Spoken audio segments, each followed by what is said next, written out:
welcome back to my channel. If you haven't already, go ahead and hit that subscribe button and give this video a big thumbs up, and let's get on into the video. If you are an active follower on my page, you know that I am getting married this year, and I wanted to post a few wedding videos so that while I'm planning my honeymoon and my wedding, I could possibly help you guys be planning your honeymoon and wedding and giving tips along the way. So in my first wedding video, I did phase 1 of the honeymoon planning, and in this video, we're going to do phase 2 of the honeymoon planning. So in your first phase, you booked your location, you booked your flights, and you booked your hotel. So that is a super great start to having an amazing honeymoon, but in phase 2, we're going to start to get a little bit more in-depth with stuff. In this phase, you're going to start an itinerary. And I know this can be different for a lot of different people. Some people like really loose plans, and some people really like a very constructed itinerary. It's obviously up to you and what you guys are as a couple and what you're planning to do and what you guys like to do. But this is just a good time to start planning out kind of day to day where you're going to be, the kind of stuff that you're wanting to do, that kind of thing. So I'm very type A, and I love to plan things. That's like so much fun to me. So for me, I've been planning like day to day what I want to do. This day I want to do this. This day I want to do this. I've been researching restaurants and stuff like that, but also just places that I know I want to go to.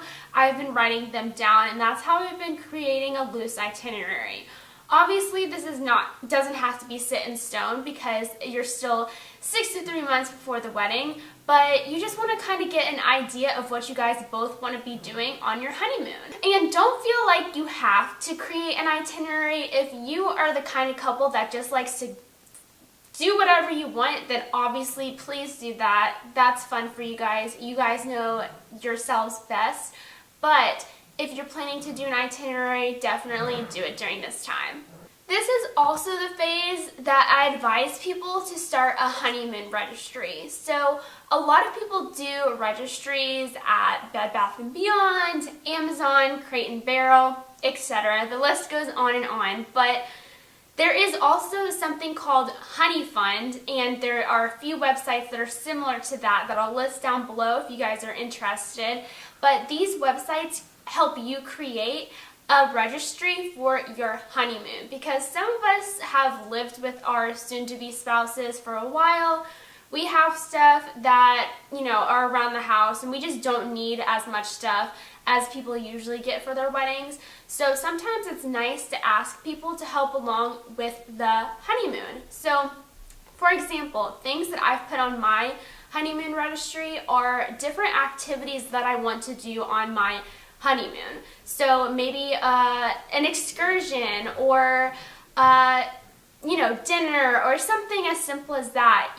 I've tried to range things from a couple dollars to a couple $100. That way, if someone is wanting to give us something big, they have the opportunity, but if they don't want to give us something big, they might not have the means to, they still can, give us a little bit if they're obviously wanting to. But this is just a fun way to do a different kind of registry. Also, during this time, usually at the latter half of this time, towards like 4 to 3 months before the trip, you are going to want to start booking other things. So you have your hotel, you have your plane tickets, and you know where you're going, but what are you going to be doing there?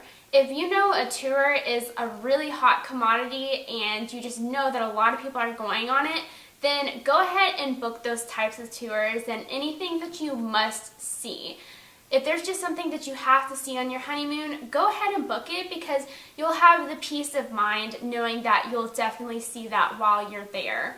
And the last thing that I want to talk about is to continually always research your destination, because things will pop up that you realize that you did not even know was existing there, and you're like, okay, I have to see that. Or prices will change, or you're going to want to change your itinerary a little bit.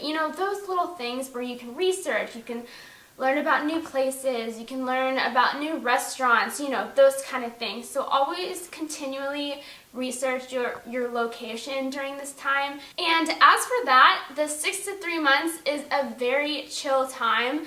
Just always continue to research, begin to book all the little things, but don't go overboard yet. And also think about doing a honeymoon registry, which is a super fun way to get your friends, family, and guests of your wedding involved with your honeymoon planning. So the next honeymoon phase, which will be 3 to 0 months, will be coming up shortly. But for now, I hope you guys liked this video. Please give it a big thumbs up. And if you're planning to get married soon, comment down below and tell me where you guys are going to spend your honeymoon. And I will see you guys in my next video. Bye and happy travels.